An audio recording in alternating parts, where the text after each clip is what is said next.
चल स्टार्ट करते हैं चैप्टर 4 का रिवीजन। चैप्टर 4 का नाम क्या है? स्टार्टअप। स्टार्टअप को रिवाइज करते हैं फटाफट से। Chapter 4 startup and it's registration. सबसे पहली बात आती है कौन सी? स्टार्टअप कब बोलेंगे एक एंटिटी को?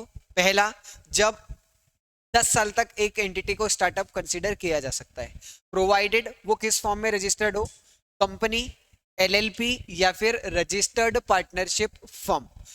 एक एंटिटी को स्टार्टअप सिर्फ 10 साल तक कहा जाएगा, प्रोवाइडेड वो कैसे रजिस्टर्ड हो, या तो प्राइवेट लिमिटेड कंपनी या फिर एलएलपी या फिर रजिस्टर्ड पार्टनरशिप फर्म। सेकंड, किसी भी साल में टर्नओवर 100 करोड़ से ज्यादा नहीं होना चाहिए। ध्यान रखना है, 100 करोड़ तो ध्यान रहेगा, टर्नओवर की बात कर रहा है ये भी ध्यान रखना है। ऐसा ना हो कि असेट 100 करोड़ से ज्यादा ना हो, ये लिख के आ जाए।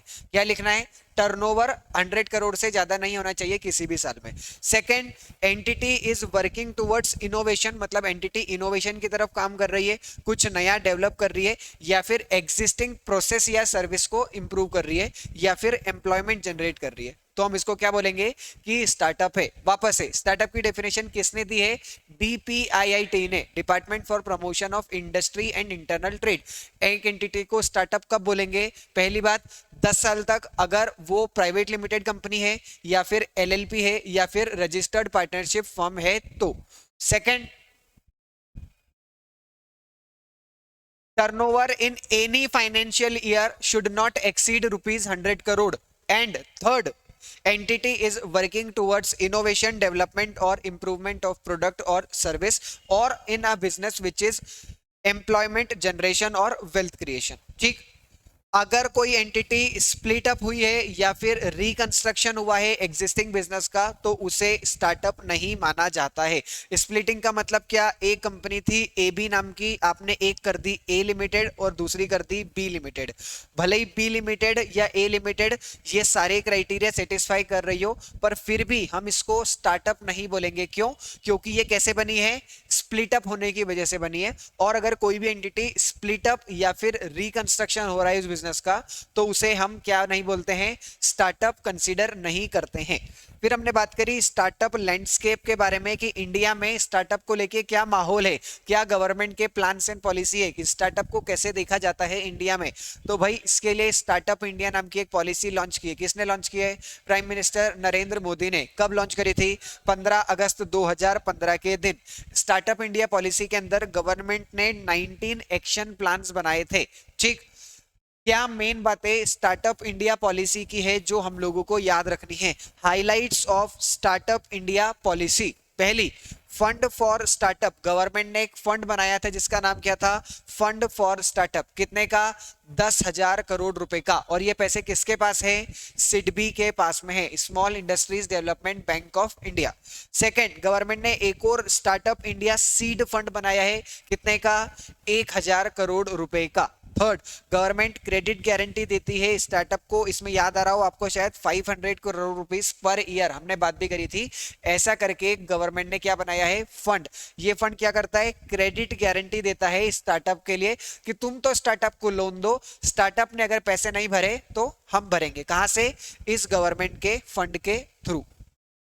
फोर्थ क्या है? Relax norms in public procurement. Government जो है वो स्टार्टअप से परचेस करेगी बिना किसी टर्नओवर के या बिना किसी दूसरी एलिजिबिलिटी के क्राइटेरिया के। रिलैक्स नॉर्म्स है किसके लिए? पब्लिक प्रोक्योरमेंट में। फिर fifth, fast track patent examination. अगर किसी स्टार्टअप ने कोई पेटेंट या फिर ट्रेडमार्क को जनरेट किया है, इन्वेंट किया है, तो वो स्टार्टअप के नाम पे कर देंगे हम बिना समय गवाए और कम पैसे में। Fast track with less money.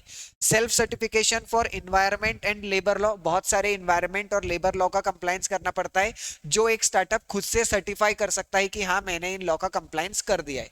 आपको किसी चार्टर्ड अकाउंटेंट, कंपनी सेक्रेटरी से सर्टिफिकेशन करवाने की जरूरत नहीं है। Setting up of incubators. Government ने स्टार्टअप इंडिया पॉलिसी के अंदर बहुत सारे इंक्यूबेटर्स बनाए हैं। इंक्यूबेटर्स क्या करते हैं? ऑफिस स्पेस प्रोवाइड करते हैं, एडमिनिस्ट्रेशन प्रोवाइड करते हैं, मेंटरशिप प्रोवाइड करते हैं कि बिजनेस चलाना कैसे है आपको, इन सब बारे में इंक्यूबेटर्स क्या है, मदद हमें देते हैं। गवर्नमेंट ने कुछ स्टार्टअप सेंटर्स बनाए हैं, कुछ टेक्नोलॉजी बिजनेस इंक्यूबेटर्स बनाए हैं, मतलब ऐसे स्टार्टअप जो टेक्नोलॉजी में इन्वॉल्व हैं, उन स्टार्टअप को अगर कोई मदद की जरूरत है तो वो कहाँ जा सकते हैं, टीबीआई में, टेक्नोलॉजी बिजनेस इंक्यूबेटर्स के पास जा सकते हैं। फिर है रिसर्च पार्क, गवर्नमेंट ने बहुत सारे रिसर्च पार्क बनाए हैं स्टार्टअप इंडिया पॉलिसी के अंदर। अगर आपके स्टार्टअप में रिसर्च एंड डेवलपमेंट इन्वॉल्व है तो आप इन स्टार्टअप्स के, इन इंक्यूबेटर्स के पास जाइए, रिसर्च पार्क सेंटर के पास जाइए और अपनी रिसर्च वहीं में कर लीजिए। अलग रिसर्च पार्क बनाने जाओगे तो बहुत सारा पैसा खर्च होगा। गवर्नमेंट ने जो रिसर्च पार्क बनाए हैं वहीं पे चल जाओ, आपका काम सस्ते में हो जाएगा। बहुत सारे टैक्स इंसेंटिव दिए हैं गवर्नमेंट ने स्टार्टअप इंडिया पॉलिसी के अंदर, 80 ISC 79 54 EE 54 GB, ये सभी सेक्शन के अंदर गवर्नमेंट ने बहुत सारे टैक्स में फायदे भी हमें दिए हैं। ठीक, टॉपिक कौन सा पढ़ रहे हैं, स्टार्टअप। स्टार्टअप के अंदर स्टार्टअप इंडिया नाम की एक पॉलिसी गवर्नमेंट ने लॉन्च की थी, उसके बेनिफिट्स पढ़े हम लोगों ने, कितने टोटल 10। याद कितने रखने हैं, 10 में से पूरे 10। ठीक, फिर आया बहुत इंपॉर्टेंट कॉन्सेप्ट, कौन सा, यूनिकॉर्न। यूनिकॉर्न मतलब क्या, यूनिकॉर्न मतलब ऐसा स्टार्टअप जिसका वैल्यूएशन $1 बिलियन या उससे ज्यादा हो। कितनी बातों का ध्यान रखना है इसके अंदर, सबसे पहली बात वैल्यूएशन की बात कर रहा है, असेट की बात नहीं कर रहा है, टर्नओवर की बात नहीं कर रहा है। ठीक, टेस्ट में गलत लिखा था, इसलिए ध्यान रखना है कि किसकी बात हो रही है, वैल्यूएशन की। दूसरा 1 बिलियन की बात कर रहा है, ध्यान रखना है कितनी, 1 बिलियन। और तीसरी बात डॉलर की बात कर रहा है, $1 बिलियन, रुपीज नहीं है। तो ऐसा स्टार्टअप जिसका वैल्यूएशन $1 बिलियन या उससे ज्यादा हो। ये मैंने आप लोगों की जनरल नॉलेज के लिए लिखा है कि 1 बिलियन का मतलब क्या, 100 करोड़। आपको एग्जाम में ये नहीं लिख के आना है कि यूनिकॉर्न मतलब ऐसा स्टार्टअप जिसकी वैल्यूएशन $100 करोड़ हो। ठीक है, बराबर बात है, पर नंबर नहीं मिलेंगे। नंबर कब मिलेंगे, जब आप बिलियन लिखेंगे तब, और उसके साथ क्या लगाएंगे, डॉलर। फिर एक और दिया हुआ है डेकाकॉन। डेकाकॉन मतलब ऐसा स्टार्टअप जिसकी वैल्यूएशन कितनी हो, 10 बिलियन और मोर, रुपीज टर्म्स में, करोड़ टर्म्स में कितना, 1000 करोड़। ये हो गई मुझसे गलती, ये हटाया मैंने एक जीरो,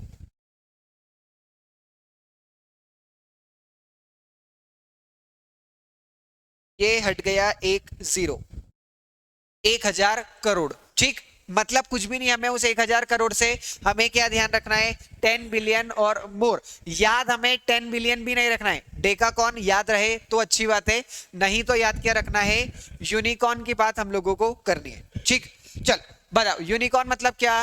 यूनिकॉर्न मतलब वो स्टार्टअप जिसकी वैल्यूएशन $1 बिलियन या उससे ज्यादा, और डेकाकॉन मतलब वो स्टार्टअप जिसकी वैल्यूएशन $10 बिलियन या उससे ज्यादा। फिर हमने बात करी रजिस्ट्रेशन स्टेप्स फॉर स्टार्टअप।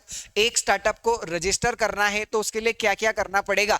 सबसे पहले तो स्टार्टअप को क्रिएट करना पड़ेगा, मतलब इनकॉर्पोरेशन। इनकॉर्पोरेशन ऑफ स्टार्टअप किस फॉर्म में कर सकते हैं, या तो कंपनी बनाओ, या LLP बनाओ, या रजिस्टर्ड पार्टनरशिप फॉर्म बनाओ। सेकेंड स्टेज, एक बार आपने क्रिएट कर दिया, इनकॉर्पोरेट कर लिया कंपनी, सेकेंड स्टेज में स्टार्टअप इंडिया की वेबसाइट पे जाओ और अपने स्टार्टअप को रजिस्टर कर लो। ये हो गई दूसरी बात। फिर चालू होती है तीसरी बात, फिर जाना है आपको DPIIT के पास, department for promotion of industry and internal trade, उनके पास जाके क्या करना है, रिकॉग्निशन नंबर हमें उनसे मांगना है। Get recognition number from DPIIT, department for promotion of industry and internal trade, उनकी वेबसाइट पे या फिर एप्लीकेशन पे जाके। चौथे नंबर पे क्या बोला उन्होंने कि DPIIT के पास एप्लीकेशन सबमिट कर देना। एप्लीकेशन में अपनी डिटेल लिख देना, पूरे ऑफिस का एड्रेस लिख देना, डायरेक्टर के बारे में लिख दो, स्टार्टअप क्या करता है उसके बारे में लिख दो। ठीक, फिर आया फिफ्थ नंबर, क्या क्या डॉक्यूमेंट्स DPIIT आप लोगों से मांगेगा। क्या क्या मांगेगा, सबसे पहले तो ये बोलेगा कि भाई इनकॉर्पोरेशन का प्रूफ लाओ, LLP होगी, कंपनी होगी तो सर्टिफिकेट ऑफ इनकॉर्पोरेशन लाओ, सर्टिफिकेट ऑफ रजिस्ट्रेशन लाओ अगर पार्टनरशिप फर्म हो तो। सेकंड नंबर पे बोला पैन नंबर लेके आओ। थर्ड पे बोला प्रूफ ऑफ फंडिंग जो है उसको लेकर के आओ, अगर आपको कोई फंडिंग मिली है तो। फिर लिखो प्रूफ ऑफ कॉन्सेप्ट, अपना पिच डेक दो, वेबसाइट दो, वीडियो दो। कोई पेटेंट या ट्रेडमार्क आपके नाम पे इन्वॉल्व है तो उसकी डिटेल दे दो, और कोई अवार्ड अगर आपको किसी ने भी दिया हो तो वो अवार्ड की जानकारी हमको दे दो। बस सब चीजें दे दोगे तो डीपीआईआईटी आपको रिकॉग्निशन नंबर दे देगा। कितने दिनों में? 1 से 4 दिनों के अंदर अंदर आपके पास रिकॉग्निशन नंबर आ जाएगा। ठीक, टॉपिक कौन सा है? Registration of startup. सबसे पहला इनकॉर्पोरेशन एज अ कंपनी और एलएलपी। सेकंड नंबर पे registration with startup India. Third, recognition from DPIIT. Fourth, application to DPIIT. Fifth, documents submission to DPIIT for recognition. और सिक्स्थ में recognition certificate या recognition number from DPIIT. ठीक, हाँ हाँ, एक बार full form लिखो, अगली बार से शॉर्ट। एक बार फुल फॉर्म लिखना है। ठीक, फिर आया एग्जम्पशन या फिर बेनिफिट जो एक स्टार्टअप को मिलते हैं। वो क्या? सिंपल और ऑनलाइन प्रोसेस है रजिस्ट्रेशन की। गवर्नमेंट जो है वो 80% फीस बियर कर लेती है अगर आपको कोई पेटेंट रजिस्टर करवाना है तो। इजी एक्सेस मिलता है आपको फंड्स का, ₹10,000 करोड़ का फंड जो गवर्नमेंट ने बनाया है उसका फायदा मिलेगा। टैक्स हॉलीडे मिलेंगे आपको। कितने समय तक? 3 साल तक आपको टैक्स हॉलीडे मिलेंगे, पढ़ा था हमने ATISC के अंदर। फिर आप गवर्नमेंट के टेंडर में अप्लाई कर सकते हो बिना किसी एक्सपीरियंस के। गवर्नमेंट ने न्यू रिसर्च पार्क बनाए हैं जहाँ के आप जाके रिसर्च एंड डेवलपमेंट कर सकते हो। सिंप्लीफाइड और लेस टाइम टेकिंग प्रोसीजर है स्टार्टअप को बनाने के लिए या मेंटेन करने के लिए। स्टार्टअप बंद करना हो तो 90 दिनों के अंदर अंदर आप स्टार्टअप बंद कर सकते हो। ये एग्जामिशन वाले पॉइंट, बहुत सारे पॉइंट इससे हमें रिलेट करते हैं। Highlights of startup India policy से कोशिश करो कि दोनों को अलग अलग ही याद करो। फिर एक क्वेश्चन आया, exemption available under companies act 2013। 1 minute रुको और मेरी बात सुनो। अभी तक सबसे पहले हमने पढ़ा स्टार्टअप इंडिया पॉलिसी और उसके फायदे पढ़े या उसके हाइलाइट्स पढ़ी कि स्टार्टअप इंडिया पॉलिसी की क्या मेन बातें। एक टॉपिक वो था। दूसरा टॉपिक हमने पढ़ा कि क्या जनरल बेनिफिट मिलते हैं एक स्टार्टअप को या क्या जनरल एग्जम्पशन मिलते हैं एक स्टार्टअप को। ये क्या हुआ? दूसरा फायदा। पहला और दूसरा टॉपिक एक दूसरे से हल्का हल्का मैच करता है पर दोनों अलग है। तीसरा टॉपिक क्या है? एग्जम्पशन जो कंपनीज एक्ट 2013 में अवेलेबल हैं। बहुत सारे बच्चों ने वीकली टेस्ट में जब मैंने ये पूछा तो ये वाला आंसर लिखा और जब मैंने ये पूछा तो भी यही लिखा। मतलब इस आंसर को 2 बार लिखा। मैंने कितनी बार नंबर दिए? 1 बार। क्यों? क्योंकि 1 बार ये लिखना था। ठीक, तो ध्यान रखना है वर्ड पे कि आखिरी में क्या लिखा हुआ है। कंपनीज एक्ट 2013 लिखा है या नहीं लिखा है। अगर लिखा है तो ये लिखना, नहीं लिखा है तो ये लिखना। अब मान लेते हैं कि लिखा हुआ है कि क्या क्या एग्जम्पशन एक स्टार्टअप को मिलते हैं कंपनीज एक्ट 2013 के अंदर। क्या क्या मिलते हैं भाई? स्टार्टअप को कैश फ्लो स्टेटमेंट बनाने की जरूरत नहीं है। स्टार्टअप जो है वो स्वेट इक्विटी शेयर इशू कर सकते हैं up to 50% of paid up equity share capital within 10 years of incorporation. ध्यान रहे स्वेट इक्विटी शेयर का स्पेलिंग याद कर लो। बहुत सारे बच्चे स्वेट इक्विटी शेयर की स्पेलिंग भी गलत लिखते हैं। स्वेट इक्विटी शेयर का मतलब क्या होता है? ऐसे इक्विटी शेयर जो आप डिस्काउंट पे इशू करते हैं। जनरल रूल क्या है कि आप शेयर डिस्काउंट पे इशू नहीं कर सकते, पर स्वेट इक्विटी शेयर में आप शेयर डिस्काउंट पे इशू कर सकते हैं। तो एक स्टार्टअप अपने शेयर चाहे तो डिस्काउंट पे इशू कर सकता है अगर वो स्वेट इक्विटी शेयर्स हैं तो। ठीक, पहला तो क्या? स्टार्टअप को कैश फ्लो नहीं बनाना। दूसरा, स्वेट इक्विटी शेयर इशू कर दो। कितना? अपनी पेड अप शेयर कैपिटल का 50%। कितने समय तक? 10 years ऑफ इनकॉर्पोरेशन। तीसरा, स्टार्टअप जो है वो इसॉप इशू कर सकते हैं अपने प्रमोटर और डायरेक्टर को। इसॉप का मतलब क्या? Employee stock option plan. फिर बात करी फोर्थ, स्टार्टअप जो है वो चाहे तो पब्लिक से डिपॉजिट एक्सेप्ट कर सकते हैं। ज्यादा भारी बातें हम इसके अंदर नहीं कर रहे हैं। क्यों? क्योंकि कंपनी लॉ के अंदर आप एक डिपॉजिट नाम का पूरा चैप्टर पढ़ते ही हैं। फिर बोला कि एनुअल रिटर्न जो है उसको डायरेक्टर साइन कर सकता है अगर कंपनी सेक्रेटरी नहीं है तो। बहुत सारे बच्चों ने क्या बोला? एनुअल रिटर्न CS साइन कर सकता है अगर डायरेक्टर नहीं हो तो। अरे भैया, बिना डायरेक्टर के कंपनी चला ही कैसे रहे हो? डायरेक्टर तो कंपलसरी में होना मैंडेटरी है ना कंपनी में। तो अगर CS नहीं है तो डायरेक्टर से साइन करा लो। ये तो पॉसिबल है ही नहीं कि आपकी कंपनी में डायरेक्टर नहीं है और CS है, कंपनी नहीं है फिर तो वो। ठीक, फिर बोर्ड मीटिंग कितनी रखनी है आपको? 2 बोर्ड मीटिंग करने की जरूरत है। नॉर्मल कितनी करनी पड़ती है? 4। पर स्टार्टअप के केस में कितना बोला?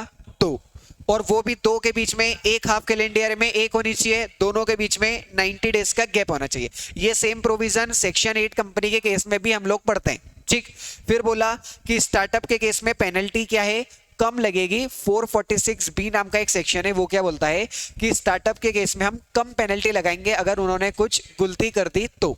ठीक, फिर हमने एक इंपॉर्टेंट टॉपिक बात करा, कौन सा, लाइफ साइकिल ऑफ स्टार्टअप। वापस से अभी तक क्या क्या पढ़ा, स्टार्टअप चैप्टर का नाम है, इसके अंदर हमने पढ़ा स्टार्टअप की डेफिनेशन जो बहुत इंपॉर्टेंट है। ठीक, फिर हमने दूसरे नंबर पे बात करा एक स्टार्टअप इंडिया पॉलिसी है, उसके कुछ हाइलाइट्स पढ़े हमने, मतलब फिर हमने पढ़ा एक स्टार्टअप रजिस्टर कैसे किया जाता है।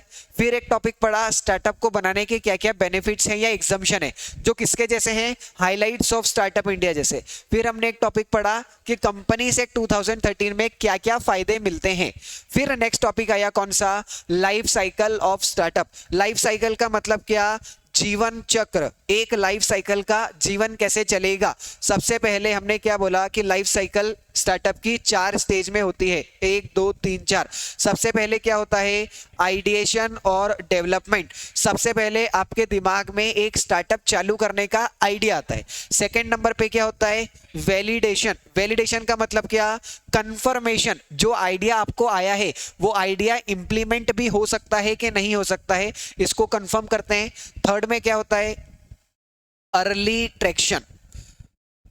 आप इसमें ट्रैक करते हैं कि हमारा स्टार्टअप सही दिशा में जा रहा है या नहीं जा रहा है, क्या चेंजेस हमें करने की जरूरत है।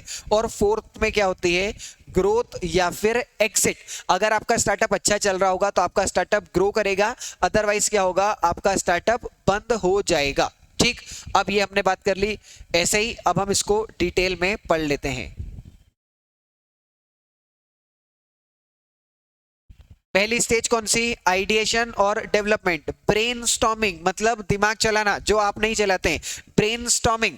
और टेस्टिंग द फिजिबिलिटी, सोच तो लिया, पहले में क्या बोला आपने, आइडिएशन के अंदर सोचना कि कौन सा स्टार्टअप का आइडिया आपके दिमाग में आया। दूसरा फिजिबिलिटी, आइडिया तो कुछ भी आ सकता है, आपने सोचा कि चांद पे जाएंगे बिना कुछ करे, आ गया, पर क्या फीजेबल है, क्या जा सकते हो चांद में बिना कोई काम करे, नहीं। तो पहले क्या चेक करेंगे, फीजेबिलिटी। फीजेबिलिटी भी चेक कर ली। अब आपने क्या किया, इस स्टेज में आप और क्या कर रहे थे, आपने आइडेंटिफाई करी प्रॉब्लम, एक प्रोटोटाइप डेवलप किया। प्रोटोटाइप का मतलब क्या, सैंपल। आपने एक सैंपल यहां पे डेवलप किया कि ये जो आइडिया हमें आया है, ये इस आइडिया का ये सॉल्यूशन है। एक प्रोटोटाइप आपने बनाया और देखा कि ये मार्केट में जा भी सकता है या नहीं जा सकता है। वापस से स्टेज नंबर 1 क्या है, आइडिएशन और डेवलपमेंट। इसमें क्या करते हैं आप, brain storming.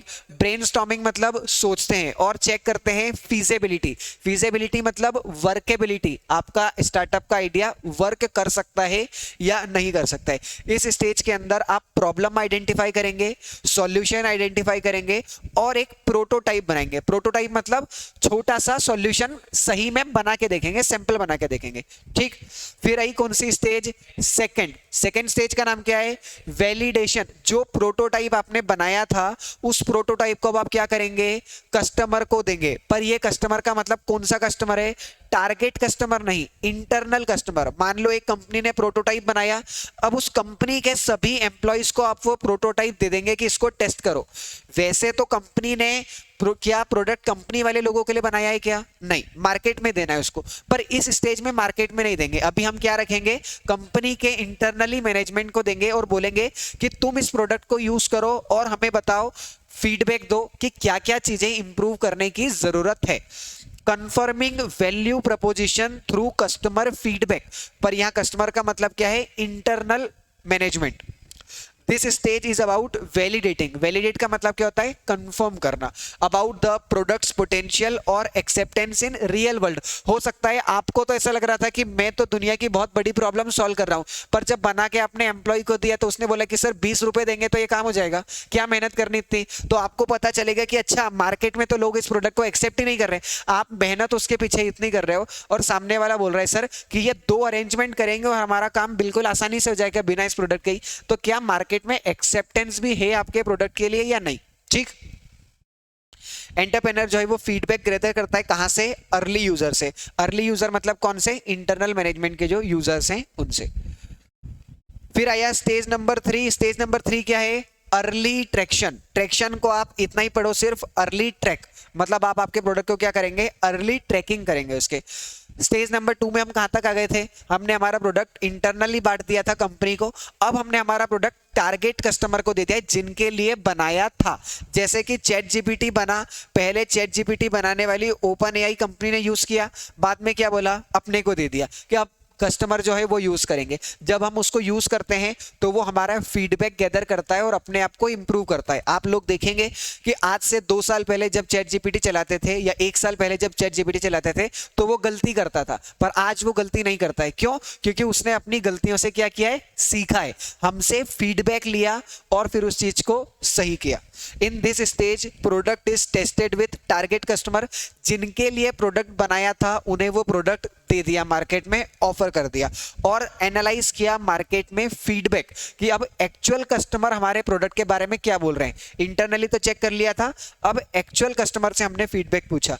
In this stage startup को मोमेंटम मिलना चालू होता है और उसको ग्रोथ दिखती है। प्रोडक्ट जो है वो इंप्रूव होता है अर्ली यूजर के एडॉप्शन से। जो नए यूजर्स उसको यूज करते हैं उससे हम प्रोडक्ट को ट्रैक करते हैं। स्टेज नंबर 3 में क्या होता है? ये जो अर्ली यूजर होते हैं ना, यही लोग आपको फीडबैक भी देते हैं।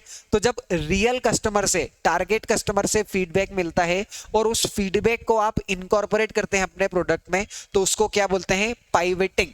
पाइवेटिंग मतलब क्या? दिस मीन्स एडजस्टिंग प्रोडक्ट या service based on customer feedback.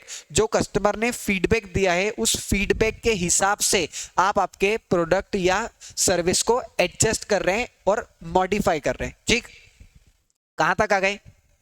3 stage. पहले सबसे पहले आइडिया सोचा, फिजिबिलिटी चेक करी और एक प्रोटोटाइप बनाया। Stage number 2 validation. जो प्रोटोटाइप बनाया वो प्रोटोटाइप कंपनी के इंटरनल मैनेजमेंट में हमने भेज दिया और उनसे फीडबैक ले लिया। ठीक, वो फीडबैक को इनकॉर्पोरेट कर लिया और फिर आए कहां पे? स्टेज नंबर 3 में। स्टेज नंबर 3 में जो प्रोडक्ट था वो किसको दे दिया? एक्चुअल कस्टमर को हमने दे दिया। और स्टेज नंबर 4 में क्या हुआ? ग्रोथ या एग्जिट। स्टेज नंबर 4 होती है ग्रोथ या एग्जिट। अगर आपका स्टार्टअप चल रहा होगा, चलता हुआ स्टार्टअप होगा तो वो और आगे ग्रो करेगा। पर अगर स्टेज नंबर 3 में कस्टमर के फीडबैक आपको सही नहीं आए तो अब आप क्या करेंगे? आप आपके स्टार्टअप को बंद कर देंगे। Scaling up the operation, achieving long term stability. जैसे कि ओपन एआई ने जब चैट जीपीटी लॉन्च किया स्टेज नंबर 3 में, आप लोगों के पास, हमारे पास आया, हमने बहुत मजे से यूज करा और उन्होंने ये देखा कि ये प्रोडक्ट तो मार्केट में बहुत छा गया। तो उन्होंने क्या किया? उन्होंने अपने नए प्रोडक्ट के ऊपर काम करना किया, नाम चालू किया, जिसका नाम क्या है? सोरा एआई। सोरा एआई क्या करती है? इमेज और वीडियो जनरेट करती है। जब उन्हें ये लगा कि हाँ हमारा टेक्स्ट वाला काम अच्छा हो गया तो उन्होंने क्या किया? अपने आप को स्केल अप किया। देखो, स्केलिंग अप द ऑपरेशन और लॉन्ग टर्म की तरफ गए कि टेक्स्ट वाला काम तो हमने चैट जीपीटी से कर दिया, अब हम कहां चलते हैं?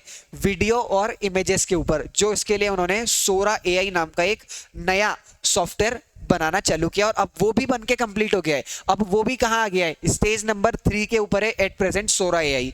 स्टेज नंबर 3 पे वो भी आ चुका है। ठीक, हम बात कर रहे हैं स्टेज नंबर 4 की। स्टेज नंबर 4 क्या है? Growth exit.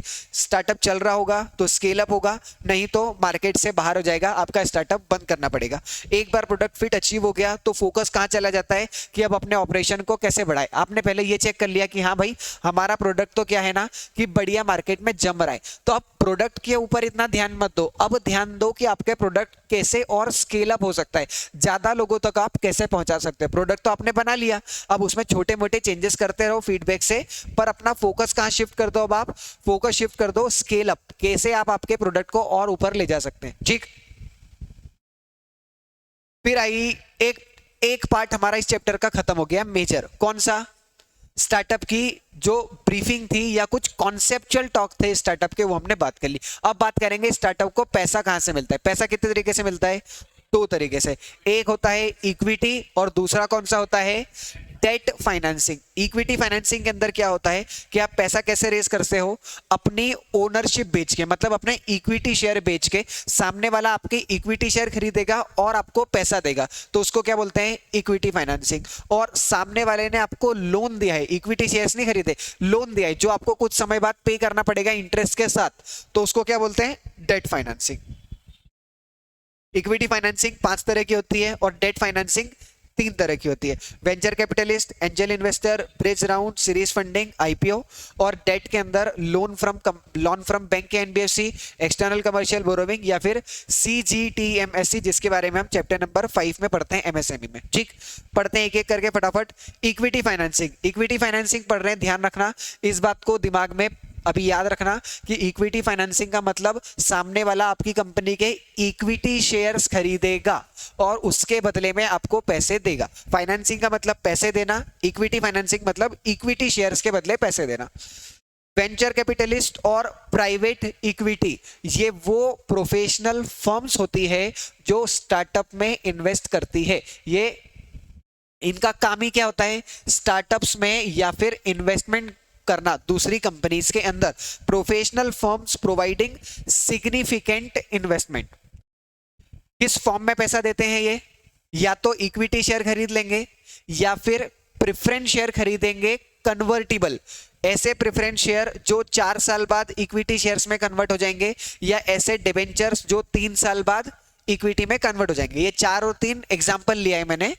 क्या बोल रहा हूं, किस फॉर्म में पैसा इन्वेस्ट करेंगे, या तो इक्विटी शेयर डायरेक्ट ही खरीद लिए, या प्रेफरेंस शेयर खरीदे जो कन्वर्टिबल है, या फिर डिबेंचर्स जो कन्वर्टिबल है। किस में कन्वर्ट हो जाएंगे, इक्विटी शेयर्स में कन्वर्ट हो जाएंगे एक समय के बाद।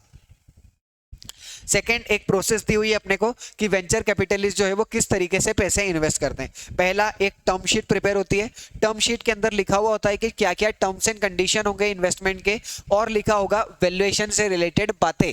वैल्यूएशन मतलब कि किस वैल्यूएशन पे हम आपके इक्विटी शेयर्स खरीद रहे हैं। आपका इक्विटी शेयर तो 10 रुपए का होगा, पर 10 रुपए में तो बेचोगे नहीं ना, आप तो 100 रुपए में बेचोगे, 1000 रुपए में बेचोगे, तो वैल्यूएशन निकालेंगे हम। ठीक, सेकंड, ड्यू डिलिजेंस कंडक्ट हो गए, प्रमोटर के, डायरेक्टर के, इन सब के फाइनेंशियल डाटा को चेक किया जाएगा। प्रिपेयर करेंगे एक subscription agreement, share holder agreement कि कौन कितने कितने शेयर्स खरीद रहा है। कंप्लीट कंप्लायंस करेंगे, जैसे सेक्शन नंबर 42 आरओसी का आपने पढ़ा है। सेक्शन 42 किस बारे में बात करता है, प्राइवेट प्लेसमेंट।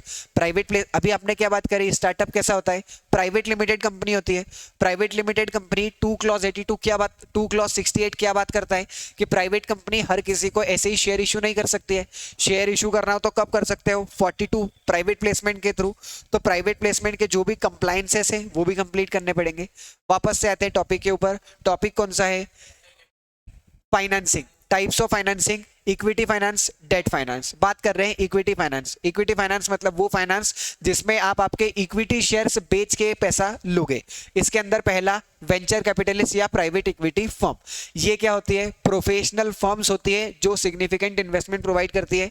या तो इक्विटी शेयर खरीदेगी, या कन्वर्टिबल प्रेफरेंस शेयर खरीदेगी, या फिर डिबेंचर्स खरीदेगी जो कैसे होंगे, कन्वर्टिबल। सेकंड नंबर पे बात क्या कर ली, प्रोसेस में क्या होता है, सबसे पहले टर्म शीट प्रिपेयर होगी। सेकंड नंबर पे ड्यू डिलिजेंस कंडक्ट करेंगे। थर्ड पे subscription agreement, share holder agreement, और कंप्लीट करेंगे अपने कंप्लायंसेस जो एक्ट ने रिक्वायर्ड है वो। ये पहला कंप्लीट हुआ इक्विटी फाइनेंसिंग। सेकंड कौन सा है, एंजल इन्वेस्टर। एंजल इन्वेस्टर्स मतलब वो हाई नेटवर्थ इंडिविजुअल्स जो इन्वेस्ट करते हैं स्टार्टअप के अंदर या फिर इंडस्ट्री के ग्रुप। एंजल इन्वेस्टर मतलब या तो हाई नेटवर्थ इंडिविजुअल्स जिनके पास बहुत पैसा है। हम इंडिया में हाई नेटवर्थ इंडिविजुअल किसको बोलते हैं, जिसके पास 5 करोड़ या उससे ज्यादा हो, उसको क्या बोलते हैं, हाई नेटवर्थ इंडिविजुअल। तो एंजल इन्वेस्टर किसको बोलते हैं, या तो वो आदमी जिसके पास 5 करोड़ से ज्यादा हो, या फिर इंडस्ट्री के ग्रुप। जैसे रिलायंस ने एक कंपनी बना ली जिसका काम क्या है, स्टार्टअप में इन्वेस्ट करना, तो उसको क्या बोलेंगे। क्या रिलायंस कोई प्रोफेशनल फर्म है क्या रिलायंस को आप वेंचर कैपिटलिस्ट बोलोगे क्या, नहीं। उसको क्या बोलेंगे कि रिलायंस क्या है, एंजल इन्वेस्टर है। ठीक, तो या तो हाई नेटवर्थ इंडिविजुअल या फिर इंडस्ट्री का ग्रुप। ध्यान रखना है इसमें क्या बात, ये उन स्टार्टअप में इन्वेस्ट नहीं करेंगे जो स्टार्टअप ऐसे इंडस्ट्री से जुड़े हुए हैं जिनका टर्नओवर 300 करोड़ से ज्यादा है। नहीं आया समझ में, देखो एक रिलायंस नाम की कंपनी है। रिलायंस को कुछ नया आइडिया आया, उसको एक स्टार्टअप बनाना है, और उसने एक स्टार्टअप बनाया XYZ प्राइवेट लिमिटेड नाम से। अब कोई भी हाई नेटवर्थ इंडिविजुअल इनमें इन्वेस्ट नहीं करेगा। क्यों, क्योंकि ये किस ग्रुप से जुड़ी हुई है, रिलायंस से, जिसका टर्नओवर कितना है, 300 करोड़ से ज्यादा। अभी आया समझ में क्या बोलना चाह रहे हैं। ठीक, हाई नेटवर्थ इंडिविजुअल या इंडस्ट्री के जो ग्रुप हैं, मतलब एंजल इन्वेस्टर्स, उन स्टार्टअप में इन्वेस्ट नहीं करेंगे जो किसी ऐसी इंडस्ट्री से कनेक्ट है जहां पे टर्नओवर 300 करोड़ से ज्यादा है। आया क्लियर? खुद का 300 करोड़ का हो गया तो स्टार्टअप मानेंगे ही नहीं ना। 10 करोड़ होना चाहिए स्टार्टअप का, टर्न 100 करोड़ से कम होना चाहिए। हमने बात करी अभी, शुरू में पढ़ा ना, डीपीआईआईटी की डेफिनेशन से, स्टार्टअप की डेफिनेशन से ही बाहर हो जाओगे अगर टर्नओवर 100 करोड़ से ज्यादा हुआ तो।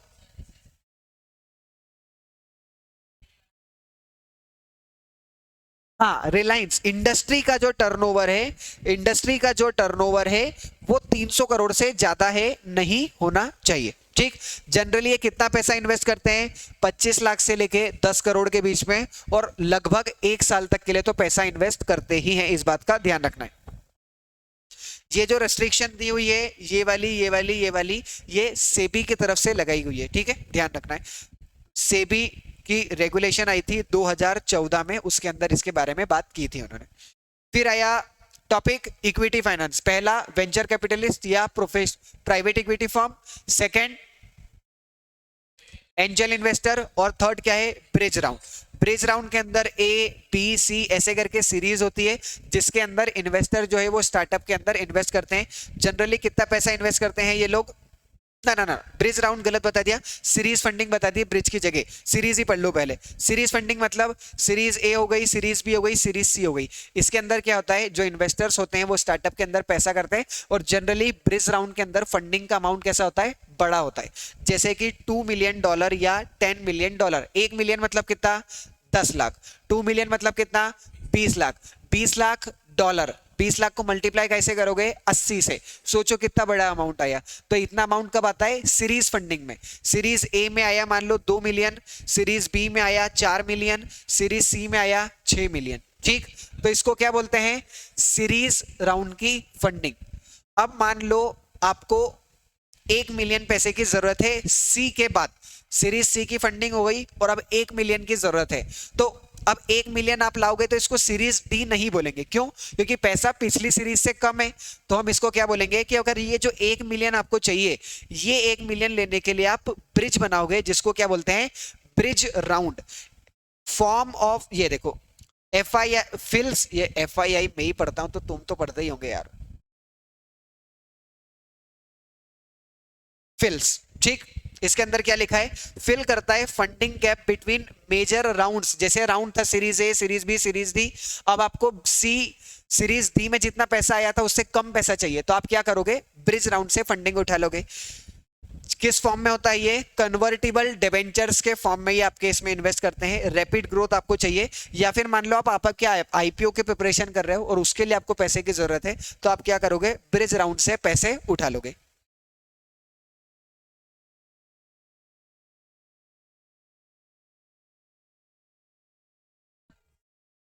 नहीं, सीरीज से तब मानेंगे जब ज्यादा पैसा हो तब,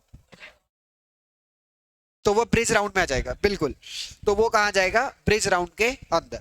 अब कौन सा पॉइंट है? फिफ्थ, इक्विटी फाइनेंसिंग के अंदर पहला पढ़ा वेंचर इक्विटी, वेंचर कैपिटलिस्ट या प्राइवेट इक्विटी फर्म। सेकंड पढ़ा angel investor. Third bridge round. Fourth series funding. और फिफ्थ कौन सा है? Initial public offering, IPO. ये तो पढ़ी तो पढ़ते, ये तो सभी को पता है इसके बारे में। आप पब्लिक से पैसा रेज करते हैं इक्विटी शेयर से बेच के, इसमें भी अमाउंट कितना होता है? ज्यादा। आप हायर अमाउंट जो है वो इसके अंदर रेज करते हैं। स्टॉक मार्केट के थ्रू इसमें आप पैसा उठाते हैं, इसमें तो कोई खास बात नहीं है। इक्विटी फाइनेंसिंग खत्म। टॉपिक कौन सा? Finance. Types of financing, equity financing. Second कौन सा है अब? Debt financing. डेट फाइनेंसिंग के अंदर पहला कौन सा है? लोन फ्रॉम बैंक या एनबीएफसी। बिल्कुल आसान, कोई पैसा नहीं दे रहा था तो स्टार्टअप कहां चला गया? बैंक के पास। बैंक जो पैसा देगी उसको क्या बोलोगे आप? कि बैंक ने कैसा फाइनेंस किया है? Date finance. बैंक के पास गए थे तो लोन फ्रॉम बैंक, एनबीएफसी के पास गए तो लोन फ्रॉम एनबीएफसी। ठीक। Second external commercial borrowing. जैसा पैसा आपने इंडिया की बैंक से मांगा, ऐसा ही पैसा अगर इंडिया के बाहर से मांग रहे हो तो उसको क्या बोलेंगे? External commercial borrowing. Loan obtain from non resident lender, तो उसको क्या बोल देते हैं हम? कि ये एक्सटर्नल कमर्शियल बोरोविंग है। ये किस फॉर्म में हो सकती है? या तो लोन ही हो सकता है, उधार पे माल ले लिया, उसको भी क्या बोलते हैं? एक्सटर्नल कमर्शियल बोरोविंग, या फिर कोई बॉन्ड या डिबेंचर के थ्रू भी बाहर से पैसा रेस किया तो वो भी एक्सटर्नल कमर्शियल बोरोविंग के अंदर आ जाता है। दो रूट होते हैं, ऑटोमेटिक रूट और अप्रूवल रूट। ज्यादा इसके बारे में हमें ध्यान नहीं देना है। ऑटोमेटिक रूट मतलब बिना आरबीआई के अप्रूवल के आप पैसा मंगा सकते हैं बाहर से। अप्रूवल रूट मतलब पहले आरबीआई से पूछना पड़ेगा बाहर से लोन लेने के लिए। फेमा के अंदर इसके बारे में डिटेल डिस्कशन जो है वो होता है। ऑटोमेटिक, बिल्कुल ऑटोमेटिक के अंदर कोई आरबीआई की अप्रूवल नहीं, बाहर से पैसे लेने से पहले अप्रूवल में पहले आपको आरबीआई से पूछना पड़ेगा। फिर आया CGTMSE, credit guarantee trust for micro and small enterprise, chapter number 5 MSME के अंदर एक स्कीम थी, स्कीम नंबर 3 हमने पढ़ी थी। मिनिस्ट्री ऑफ एमएसएमई जो है वो ये स्कीम लेके आई थी और इसके अंदर 1 करोड़ रुपए तक का लोन आपको दिया जाता है बिना किसी कोलेट्रल के। कोलेट्रल मतलब आपको कोई भी एसेट गिरवी पे नहीं रखना है, एज अ सिक्योरिटी देने की जरूरत नहीं है, बिना उसके ही आपको क्या है लोन मिल जाएगा। फिर आया एक नेक्स्ट टॉपिक, कॉन्सेप्ट कौन सा, सीड कैपिटल का। ये टॉपिक मैंने छोड़ दिया है, इसको आप घर पे पढ़ना। इक्विटी फाइनेंस और डेट फाइनेंसिंग का मतलब क्या, क्योंकि इसमें कोई नई बात नहीं है, जो इतनी देर से हम डिस्कस कर रहे हैं वही सब बातें इसके अंदर आएगी। सीड कैपिटल, सीड कैपिटल मतलब वो कैपिटल जिससे आपने आपके बिजनेस को स्टार्ट किया है या प्रोजेक्ट को स्टार्ट किया है। देखो आज आपके दिमाग में स्टार्टअप आइडिया मान लो यहाँ क्लास में बैठे बैठे ही आ गया, तो क्या कोई भी बैंक आपको पैसे दे देगी क्या, कोई एंजल इन्वेस्टर पैसे दे देगा क्या, नहीं। ये स्टार्टअप के आइडिया का प्रोटोटाइप जो आप बनाओगे स्टेज नंबर 1 के अंदर, वो पैसा तो आपको खुद से ही लगाना पड़ेगा। या तो वो आपकी सेविंग होगी, या फ्रेंड्स एंड फैमिली, पापा से मांग लिए, घर पे और किसी से मांग लिए, दोस्त से मांग लिए। एंजल इन्वेस्टर इन्होंने लिखा है पर ये आता नहीं है इसके अंदर। एंजल इन्वेस्टर आपको सीड कैपिटल नहीं देते हैं, ठीक। वापस से क्या बोल रहा हूं, कौन सा टॉपिक है, सीड कैपिटल मतलब वो कैपिटल जिससे आपने बिजनेस स्टार्ट किया है, जिससे आपका बिजनेस स्टार्ट हुआ है। या तो आपकी सेविंग हो सकती है, फ्रेंड्स एंड फैमिली से हो सकती है। इन्होंने लिखा है एंजल इन्वेस्टर, एक्चुअल में नहीं आता है पर आपको फिर भी लिख के आना है। इन्होंने बोला गधा तो हम भी क्या बोलेंगे, गधा, ठीक। फिर सीड कैपिटल यूज कहां आती है, सीड कैपिटल मार्केट रिसर्च करने में काम आती है। स्टेज नंबर 1 में हमने ये भी चेक किया था फिजिबिलिटी, मार्केट अवेलेबल है कि नहीं है हमारे प्रोडक्ट के लिए, ये भी चेक करना पड़ेगा। तो कैसे चेक करोगे, सीड कैपिटल से रिसर्च करोगे मार्केट में। प्रोडक्ट डेवलपमेंट, आपके प्रोडक्ट का प्रोटोटाइप बनाना। ऑपरेशन की कॉस्ट, शुरू में भी बिजनेस को चलाने में थोड़े पैसे तो लगेंगे ना, रेंट तो लगेगा, इलेक्ट्रिसिटी का खर्चा तो होगा, तो वो कहां से फुलफिल करोगे, सीड कैपिटल से। स्टैब्लिश करेंगे बिजनेस मॉडल को, प्रोटोटाइप बनाएंगे, ये सब काम किससे करते हैं, सीड कैपिटल के through. Seed capital generally risky होती है, हो सकता है जिसमें इसमें पैसा लगाया वो पैसा डूब जाए।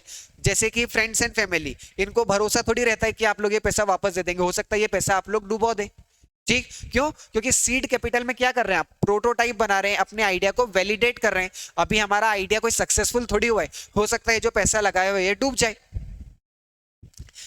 क्योंकि आपको बाहर से कहीं से पैसा मिलता ही नहीं है, इसके अंदर फ्रेंड्स एंड फैमिली, फाउंडर की पर्सनल सेविंग से मिलता है, तो कोई ज्यादा पेपर वर्क नहीं होता है, कोई कॉस्ट नहीं होती है लोन लेने की। बैंक से लोन लेने जाओगे तो एप्लीकेशन फीस लगती है, यहाँ कोई एप्लीकेशन फीस थोड़ी, कोई आपके फ्रेंड्स एंड फैमिली पैसे थोड़ी मांगेंगे लोन देने से पहले। ये टॉपिक खत्म हुआ कौन सा, सीड कैपिटल। अब आया कौन सा topic, unconventional mode of financing which are becoming popular in India.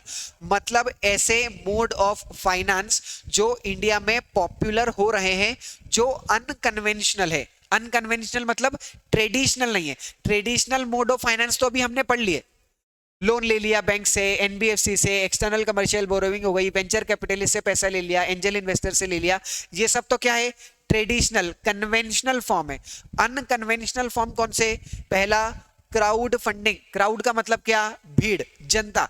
जनता से पैसे लेना, अपना स्टार्टअप का आइडिया बहुत सारे लोगों को बताना और उन सब से छोटे छोटे पैसे कलेक्ट करना। It is a modern method of raising seed fund by collecting small amount of money from large number of people, usually facilitated through internet। मतलब आप large number of people से small amount collect करेंगे, जिसमें मदद किसकी लेंगे आप, internet की मदद लेंगे। और ये एक मॉडर्न मेथड है सीड फंड को रेज करने की। मान लो आपके पास पैसे नहीं है पर आइडिया बहुत अच्छा है, किसी वेबसाइट पे जाके अपना आइडिया एस्टेब्लिश कर दो, हो सकता है जिसको पसंद आए वो आपको पैसा दे दे, ठीक। देते हैं, सीड फंडिंग आ जाती है, जनरेट हो जाती है, इनकी वेबसाइट बनी हुई होती है, और ये कोई आपको फ्री में नहीं मिल रही है। ये लोग भी हो सकता है आपसे 1 शेयर 2 शेयर मांग ले आपकी कंपनी के, बिल्कुल फ्री ये भी नहीं होती है। इसके प्रोसेस दी हुई है बुक में, ध्यान रखना। क्राउड फंडिंग का क्वेश्चन आएगा तो प्रोसेस इसके अंदर लिखनी पड़ेगी। क्या ऑनलाइन प्लेटफॉर्म को यूज करते हो आप, स्पेशलाइज्ड कंपनी और पोर्टल होते हैं जो क्राउड फंडिंग करवाती है। ऐसा नहीं कि अपनी वेबसाइट पे बना दिया और पैसे मांग लिए। आपकी वेबसाइट देखता ही कौन है, 4 लोग तो देखते हैं। क्राउड फंडिंग की वेबसाइट बनी हुई होती है अलग से, जहां पे आपको जाके अपना प्रोडक्ट बताना पड़ता है। एंटरप्रेन्योर्स जो होते हैं वो अपना बिजनेस आइडिया वहां जाके शोकेस करते हैं, प्रोजेक्शन बताते हैं कि देखो भाई हमारा स्टार्टअप चल गया तो इतना आगे तक जाएगा, आपको फायदा होगा। सेकंड, इन्वेस्टर का एंगेजमेंट। आप आपकी प्रोफाइल अपडेट करेंगे, प्रेजेंटेशन अपलोड करेंगे, विजुअल कंटेंट मतलब ऑडियो वीडियो वहां पे लगाएंगे, तो सामने वाले को पता चलेगा कि आपका स्टार्टअप आइडिया काय का है। हाईलाइट करोगे आप कि हमारा आइडिया क्या करेगा, कितना पैसा आपको रिटर्न मिलेगा इसके ऊपर, आपने इन्वेस्ट किया तो उससे क्या आपको फायदा होगा। इससे क्या होता है, इन्वेस्टर इंगेज होता है आपके स्टार्टअप आइडिया से। थर्ड, वाइड रीच, क्योंकि आप यूज कर रहे हो इंटरनेट। यहां पता चला इंदौर में कोई पैसा दे नहीं रहा और यूएसए से बहुत सारा पैसा मिल गया आपको। क्यों क्यों क्योंकि इंटरनेट को आपने यूज किया। हो सकता है आपका स्टार्टअप आइडिया ऐसा हो जो इंडिया के लोगों को समझ में ही नहीं आ रहा हो, पर बाहर के लोगों को समझ में आ गया हो कि हाँ इसका तो फ्यूचर है। तो वहां पे आपको वाइड रीच, इंटरनेट की वजह से आपको क्या होता है, वाइड रीच आपके स्टार्टअप की हो जाती है। फिर आया सीड, सेम सेम, दोनों सेम, कोई अंतर नहीं है इन दोनों में। फिर आया सेकंड पॉइंट, कौन सा, इनक्यूबेटर्स। टॉपिक कौन सा पढ़ रहे हैं, टॉपिक पढ़ रहे हैं unconventional mode of financing that are becoming popular in India. मतलब ऐसे मोड ऑफ फाइनेंस जो इंडिया में पॉपुलर हो रहे हैं। पहला क्राउड फंडिंग, दूसरा इनक्यूबेटर्स। इनक्यूबेटर्स का मतलब क्या, इनक्यूबेटर्स पहले ये देख लो। इनक्यूबेटर्स एंटरप्रेन्योर को मदद करते हैं प्री सीड फंडिंग स्टेज में, जहां आपको कोई पैसे नहीं दे रहा है ना, आप इनक्यूबेटर्स के पास चले जाओ, ये आपको सपोर्ट देंगे, रिसोर्स देंगे और मेंटरशिप प्रोवाइड करेंगे। सपोर्ट देंगे, रिसोर्स देंगे, मेंटरशिप देंगे। कैसे देंगे, आपको ऑफिस स्पेस दे देंगे, आपके पास जगह नहीं है ना काम करने के लिए, इनके पास चले जाओ, ये आपको ऑफिस प्रोवाइड करा देंगे। एडमिनिस्ट्रेशन सर्विस दे देंगे, आपको अकाउंटिंग करवाते नहीं आती ना अपने बिजनेस की, अकाउंटिंग की सर्विस भी ये दे देंगे। लीगल सर्विस ये लोग दे देंगे, ट्रेनिंग दे देंगे बिजनेस कैसे करना है, मेंटरिंग प्रोवाइड करेंगे। अगर आपका बिजनेस अच्छा चलता होगा तो आपकी बातचीत करा देंगे एंजल इन्वेस्टर के साथ जो आपके बिजनेस में पैसा लगा देंगे, वेंचर कैपिटलिस्ट के साथ जो आपके बिजनेस में पैसा लगा देंगे। इंक्यूबेटर्स, हाँ इंक्यूबेटर्स गवर्नमेंट की बॉडीज होती है, जैसे अटल इंक्यूबेटर सेंटर। ये देखो दिखा देता हूं आपको Atal incubator centre. Atal incubator centre, no sorry sorry, चल नहीं रहा यहाँ पे इंटरनेट, तो यहाँ पे मैं आपको नहीं दिखा पाऊंगा क्या, अटल इंक्यूबेटर सेंटर। बट आप लोग सर्च करिए, इंक्यूबेटर्स ऐसे ऑफिस होते हैं, बहुत बड़ी जगह पे बने हुए होते हैं, वहां पे आप जाइए और अपना काम करिए, ठीक। हाँ, जैसे अतुल रिसर्च पार्क या अतुल बिजनेस पार्क करके वहां पे है, खंडवा रोड पे, आप लोगों ने देखा होगा, कभी जाओ उधर तो देखना, वो भी क्या है, एक इंक्यूबेटर है। रिसर्च पार्क भी उतने ही बड़े होते हैं, उससे बड़े भी हो सकते हैं, तो डिपेंड करता है कि आपको जगह कितनी जरूरत है, ठीक। क्या बात करें, मेन क्या बात है कि इंक्यूबेटर्स क्या करते हैं, एंटरप्रेन्योर्स को मदद करते हैं, प्री सीड फंडिंग में सपोर्ट देते हैं, रिसोर्स देते हैं, मेंटरशिप देते हैं, ठीक। ये लोग भी फ्री में आजकल कोई काम नहीं कर रहा है, ये लोग भी आपसे 2 से 10% के इक्विटी शेयर खरीद लेते हैं, ध्यान रखना, फ्री में नहीं देते हैं। और कितने समय तक, 2 से 3 साल तक आपको इंक्यूबेटर सर्विस देते हैं। ऐसा नहीं कि स्टार्टअप 20 साल तक इंक्यूबेटर में पड़ा हुआ है, ऐसा नहीं, 2 से 3 साल में आपको वहां से क्या करते हैं, भगा देते हैं। 2 से 3 साल, 2 से 3 साल आप लोगों को इंक्यूबेशन पीरियड के अंदर रखते हैं और उसके बाद वहां से भगा देते हैं, ठीक। इंक्यूबेटर चलाता कौन है, शेयर नहीं, काय के शेयर, कोई शेयर वेयर कुछ नहीं, 2 से 3 साल आपने फायदा भी तो लिया इंक्यूबेटर का, ठीक। कौन चलाता है इनको, गवर्नमेंट सपोर्टेड होते हैं यूजुअली, आईआईएम आईआईटी चलाती है, या फिर प्राइवेट बिजनेस इंक्यूबेटर भी होते हैं जैसे माइक्रोसॉफ्ट एक्सीलरेटर। ये कुछ इंक्यूबेटर के नाम दिए हुए हैं आपको, जैसे आईआईएम बेंगलोर के अंदर चल रहा है ये वाला, माइक्रोसॉफ्ट चलाती है ये वाला, आईआईटी कानपुर चलाती है ये, श्रीराम कॉलेज ऑफ कॉमर्स भी एक इंक्यूबेटर चलाता है। हाँ, ये गवर्नमेंट के है ना, गवर्नमेंट के इंक्यूबेटर्स हैं। आप जाइए यहाँ पे, ये लोग आपको ये सारी सुविधाएं जिनकी मैंने अभी यहाँ पे बात की, ये सारी सुविधाएं आप लोगों को मिलती है कम पैसे में। गवर्नमेंट के इंस्टीट्यूट होंगे, गवर्नमेंट के इंस्टीट्यूट होंगे तो कम पैसे में मिलेंगे, प्राइवेट इंक्यूबेटर्स होंगे तो शायद थोड़े से महंगे हो। ठीक, टॉपिक कौन सा पढ़ा? Unconventional, unconventional mode of financing that are becoming popular in India. पहला पढ़ा क्राउड फंडिंग, दूसरा पढ़ा इंक्यूबेटर्स, तीसरा टॉपिक आया अब लास्ट टॉपिक इस चैप्टर का, एंटरप्रेन्योरशिप। इस चैप्टर का लास्ट टॉपिक कौन सा? एंटरप्रेन्योरशिप। एंटरप्रेन्योरशिप का मतलब क्या? कुछ नहीं, फालतू बात लिखी हुई है। एंटरप्रेन्योरशिप मतलब बिजनेस करना, ऐसा बिजनेस जिससे प्रॉफिट कमाओगे, अपनी संपत्ति वेल्थ को बढ़ाओगे, वैल्यू जनरेट करोगे। इसमें मेन बात क्या होती है? आप रिस्क लेते हो सकता है इनोवेशन हो, लीडरशिप हो, मैनेजमेंट स्किल हो। इस बात में समझने लायक बातें हैं, सिर्फ कॉन्सेप्ट कोई नया नहीं है, पर याद इसको फिर भी करना है। ठीक, मेन बात क्या ध्यान रखनी है? एंटरप्रेन्योरशिप और स्टार्टअप के बीच में डिफरेंस क्या होता है। प्राइमरी डिफरेंस जो स्टार्टअप और एंटरप्रेन्योरशिप के बीच में होता है वो क्या? एंटरप्रेन्योरशिप का मतलब क्या होता है? सारे बिजनेस नए हो या पुराने, इसके अंदर छोटे बिजनेस भी इन्वॉल्व होते हैं, पार्टनरशिप भी इन्वॉल्व होती है, फॉर्म्स भी इन्वॉल्व होती है, जो हो सकता है किसी न्यू आइडिया पे बेस हो सकता है किसी एग्जिस्टिंग आइडिया के ऊपर ही बेस हो। ऑन द अदर हैंड, वहीं दूसरी ओर जो स्टार्टअप होते हैं वो न्यूली इमर्स्ड बिजनेस वेंचर होते हैं। स्टार्टअप हमने पढ़ा था, स्टार्टअप स्प्लिटअप से नहीं बनते, हमेशा कैसे होते हैं? न्यूली बिजनेस वेंचर होते हैं जिनको इंडिविजुअल फाउंडर्स जो है वो बनाते हैं, और मार्केट गैप जो होता है उसको क्या करते हैं? बंद करते हैं। जैसे कि एक प्रॉब्लम थी, उसका सॉल्यूशन निकाला आपने, इसको क्या बोलेंगे? स्टार्टअप। पर एंटरप्रेन्योरशिप में तो वो भी आ जाता है, एक फर्नीचर की दुकान ऑलरेडी थी, आपने भी एक फर्नीचर की दुकान खोल ली, इसको एंटरप्रेन्योरशिप तो बोलेंगे पर स्टार्टअप नहीं बोलेंगे। ठीक, स्टार्टअप मोस्टली न्यू बिजनेस होते हैं जहां पे आप कोई मार्केट की प्रॉब्लम को सॉल्व करते हैं किसी यूनिक आइडिया के थ्रू। ये पैराग्राफ बहुत इंपॉर्टेंट है, इसको पूरा एज इट इज याद करना है, ध्यान रखना। ठीक, और ये खत्म हुआ हमारा चैप्टर नंबर 4। वापस से याद करते हैं चैप्टर नंबर 4 के अंदर कितनी बातें हमने करी। सबसे पहले हमने बात करी स्टार्टअप की डेफिनेशन के बारे में। डेफिनेशन किसने दी है? DPIIT ने। क्या बोला इसने? कि स्टार्टअप 10 साल तक मानेंगे, प्राइवेट लिमिटेड कंपनी होनी चाहिए, LLP होनी चाहिए, या फिर रजिस्टर्ड पार्टनरशिप फॉर्म होनी चाहिए। किसी भी साल में टर्नओवर जो है वो 100 करोड़ से ज्यादा नहीं होना चाहिए, और आप काम कर रहे हो इनोवेशन की तरफ। ये बात करी हमने सबसे पहले स्टार्टअप की डेफिनेशन इस चैप्टर में सबसे पहले। दूसरा हमने बात करा स्टार्टअप इंडिया पॉलिसी नाम की एक गवर्नमेंट ने पॉलिसी लॉन्च की है, स्टार्टअप इंडिया नाम की। इसकी फिर हमने कुछ हाइलाइट्स जो है वो पढ़ी थी। फिर हमने पढ़ा क्या? Registration steps, registration for startup. इसके अंदर हमने पढ़ा सबसे पहले इनकॉर्पोरेशन, फिर हमने पढ़ा रजिस्ट्रेशन विद स्टार्टअप इंडिया, फिर हमने पढ़ा रिकॉग्निशन फ्रॉम DPIIT, फिर हमने पढ़ा application to DPIIT, document submission to DPIIT और रिकॉग्निशन नंबर फ्रॉम DPIIT।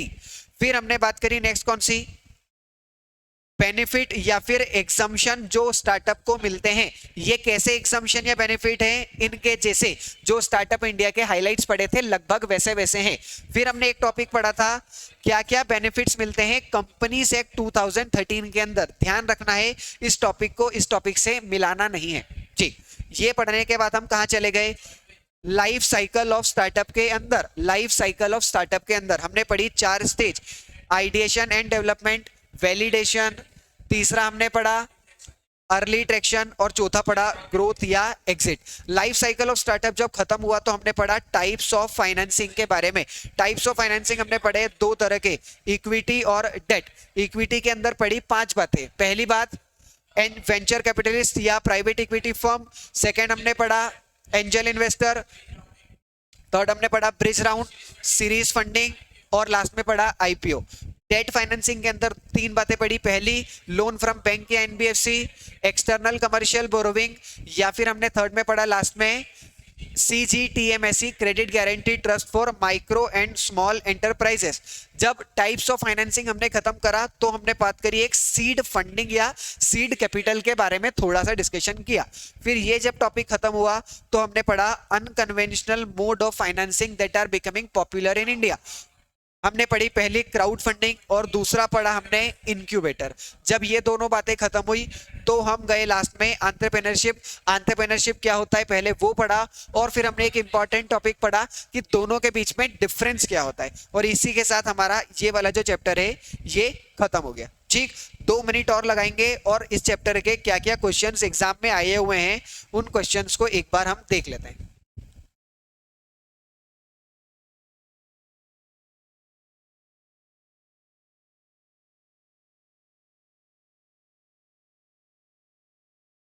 ये आ गए चैप्टर नंबर 4 के अंदर। देखो भाई देखो, पहला क्वेश्चन क्या बोल रहा है, टीकेएम लिमिटेड नाम की एक सेक्शन 8 कंपनी है जो कंपनी से 2013 में रजिस्टर्ड है। अब ये देखो, अगर कोई कम पड़ेगा तो वो क्या बोलेगा कि ये चैप्टर नंबर 2 का क्वेश्चन है कि सेक्शन 8 कंपनी की बात कर रहा है। ठीक, ये क्या बोल रहा है, हाँ अभी दिख रहा है क्वेश्चन पूरा। टीकेएम लिमिटेड एक सेक्शन 8 कंपनी है जो कंपनी से 2013 में रजिस्टर्ड है। यहीं पे हमें रुकना नहीं है कि सेक्शन 8 कंपनी के बारे में जितना आता है सब लिख दो, क्वेश्चन पूरा पढ़ना है। हो सकता है क्वेश्चन कुछ और बात करे आगे। The company desires to operate educational institute in state of Madhya Pradesh. एक एजुकेशनल इंस्टीट्यूट, मान लेते हैं एक स्कूल खोलना है इनको, कहां पे, मध्य प्रदेश के अंदर। Company approaches you to seek your advice on role of incubators for assisting entrepreneurs in building and launching their startup. आपसे बोल रहे हैं इनक्यूबेटर्स के बारे में बताइए, इनक्यूबेटर्स पर प्रकाश डालिए। Draft a brief note on incubator as mode of financing. Unconventional mode of financing के अंदर सेकंड पढ़ा था इनक्यूबेटर। जितनी बातें इनक्यूबेटर के बारे में पढ़ाई थी वो सारी बातें यहाँ पे हमें लिखनी है। ठीक, जितना नोट्स में कॉपी में लिखा है उसमें से कुछ भी नहीं छोड़ना है। ठीक है, उतना सबका सब उस टॉपिक के बारे में हमें लिखना है। ये हो गई पहली बात। दूसरी बात, XYZ सॉल्यूशन प्राइवेट लिमिटेड नाम की एक कंपनी है, न्यूली स्टेब्लिश्ड टेक्नोलॉजी कंपनी है। कहां पे, बेंगलोर इंडिया के अंदर। कंपनी स्पेशलाइज करती है developing AI powered software solution. AI के कुछ सॉफ्टवेयर सॉल्यूशंस बनाती है। ठीक है, for health care provider, doctors को देती होगी। As part of its growth trajectory, growth के समय में ये थी, XYZ solution is exploring benefit available to startup.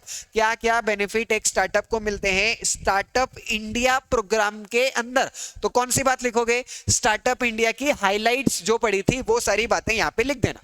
ठीक है, advise the company about benefit. Benefit हम लोगों ने पढ़ लिए, जो हाइलाइट्स दिए हुए हैं वो वाले। अब आते हैं तीसरे। देखो मैं फिर से यही बोल रहा हूं, क्वेश्चन पढ़ने में कितना ज्यादा समय में लगाता हूं, देखा आप लोगों ने। क्वेश्चन लगाने में कितना ज्यादा समय में लगाता हूं, आपको भी क्वेश्चन पढ़ने में उतना ही समय लगाना है। क्वेश्चन पढ़ने में कोई जल्दी नहीं।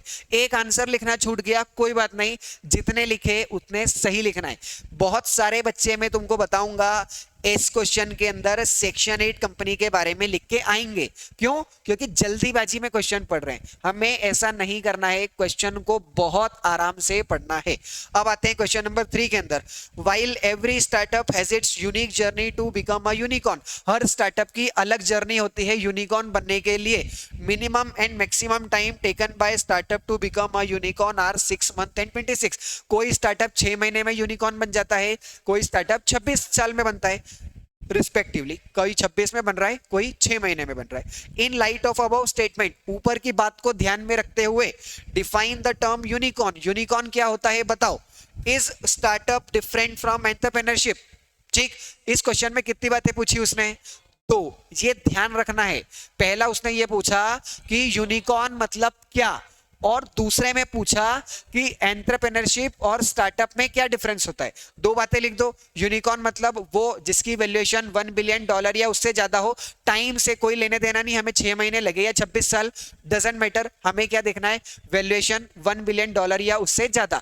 और फिर जो लास्ट में टॉपिक पढ़ा था, primary distinction between startup and entrepreneurship, वो पूरा का पूरा यहाँ पे लिखना है। ये देखो सेम लाइन लिखी यार, primary distinction between startup and entrepreneurship refers to all business venture. जो पढ़ाया एक एक वर्ड वही का वही। आया होगा। Explain the concept of life cycle of startup, test में बिल्कुल आया ही होगा। सारे क्वेश्चन मैं आप लोगों से टेस्ट में वही पूछ रहा हूं जो एग्जाम में आया था। कब आया था बेचारा ये एग्जाम में? जून 2024 में आया था। अब पढ़ते हैं next question. Explain the concept of life cycle of startup. 20 minute यूं ही थोड़ी लगाए थे लाइफ साइकिल ऑफ स्टार्टअप बताने में। आपको जितनी बातें करी थी 4 स्टेज के बारे में, वो सारी की सारी बातें इसके अंदर लिखनी है। ठीक, ये खत्म हुआ हमारा कौन सा चैप्टर? Chapter number 4 startup. देखो मेरा काम था क्वेश्चन को, कॉन्सेप्ट को अच्छे से समझाना, जो मैंने 1 घंटे में समझा दिया। अब आपका काम है उसको अच्छे से याद करना, कोशिश करना उतनी लैंग्वेज को यूज करना जितनी हमारी बुक और कॉपी में लिखी है। जो याद नहीं आए वो मन से लिखे, समझ में आता है। पर अभी ऐसा ना हो कि अब घर जाके चैप्टर 4 पढ़ा ही नहीं। क्यों? क्योंकि यहां तो मैंने रिवाइज करवाया है। रिवाइज और लर्न करना 2 अलग अलग बातें हैं।